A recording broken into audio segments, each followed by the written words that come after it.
नमस्कार। आज चर्चा उत्तर प्रदेश में अब तक की सबसे बड़ी बरामदगी की और छापे की।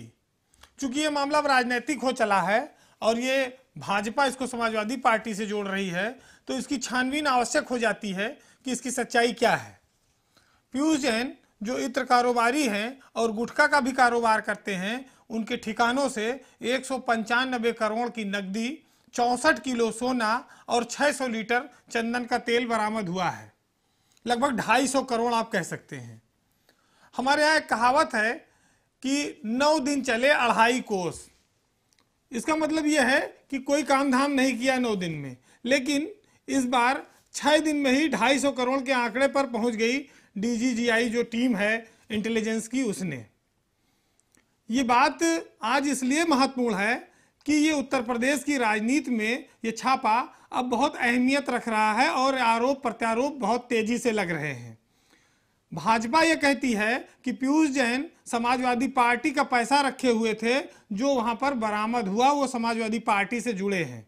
समाजवादी पार्टी ये कहती है कि ये शिखर पान मसाला और इत्र कारोबारी भाजपा से जुड़े हुए हैं और वो भाजपा को चंदा देते हैं। सच्चाई क्या है इसकी भी खोजबीन जरूरी हो गई। अब अगर आप तथ्यों पर निगाह डालें तो इसमें 3 चीजों की समानता मिलती है। पीयूष जैन पम्मी जैन से नाम से मेल खाते हैं, चूंकि एक जाति जैन समाज से दोनों नाम हैं। दूसरा, पीयूष जैन और पम्मी जैन कन्नौज के रहने वाले हैं। तीसरा, पीयूष जैन और पम्मी जैन दोनों लोग इत्र का कारोबार करते हैं। बस इतनी समानता अब तक की छानबीन में आई है। पम्मी जैन उर्फ पुष्पराज जैन ये समाजवादी पार्टी के एमएलसी हैं। समाजवादी इत्र का इन्होंने अखिलेश यादव के हाथों उद्घाटन कराया था, जिस पर समाजवादी पार्टी का साइकिल चुनाव चिन्ह बना है और उसका कलर भी है। लेकिन इस छापे को समाजवादी पार्टी से जोड़ दिया गया। सच्चाई जबकि यह है कि पम्मी जैन और पीयूष जैन का आपस में कोई लेना देना नहीं है।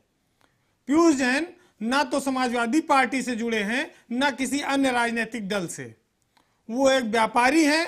हो सकता है व्यापारी के तौर पर वो सभी राजनीतिक दलों को चंदा चुटकी देते रहे हों, ये उनकी अपनी इच्छा है। लेकिन छानबीन में ये जो बातें सामने आई हैं वो ये साफ करती हैं कि ये छापा विशुद्ध रूप से एक व्यापारिक प्रतिष्ठान पर था, जिसके घर की दीवारों में पैसा छुपा था, तहखाने में पैसा था, सोने की सिल्लियां मिली, चंदन का तेल मिला। 22 तारीख से लेके 28 तारीख की सुबह तक ये छापा चला। उत्तर प्रदेश और देश में इसको लेकर बड़ी चर्चा रही। लेकिन अब यह बात साफ हो चली है कि इस छापे का समाजवादी पार्टी से और पम्मी जैन से कोई लेना देना नहीं है। बस बात इतनी सी है कि जो पीयूष जैन का परिवार है वो मूलतः कन्नौज का रहने वाला है, छिपट्टी मोहल्ले का, और उनका मकान कानपुर में है। और कानपुर के छापे के बाद उनके गांव छिपट्टी कन्नौज में छापा पड़ा, जहां पर कुछ नोटों की और बरामदगी हुई है। तो बहुत साफ है कि जो समाजवादी इत्र बनाया गया है वो पुष्पराज उर्फ पम्मी जैन द्वारा बनाया गया है। वो समाजवादी पार्टी के एमएलसी हैं, उनका पीयूष जैन से कोई लेना देना नहीं है।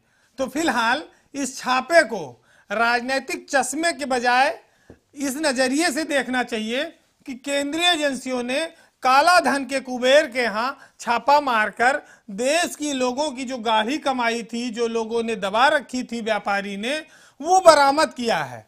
इस छापे को किसी राजनीतिक दल से जोड़ना गलत है। तो बस आज की चर्चा में इतना ही।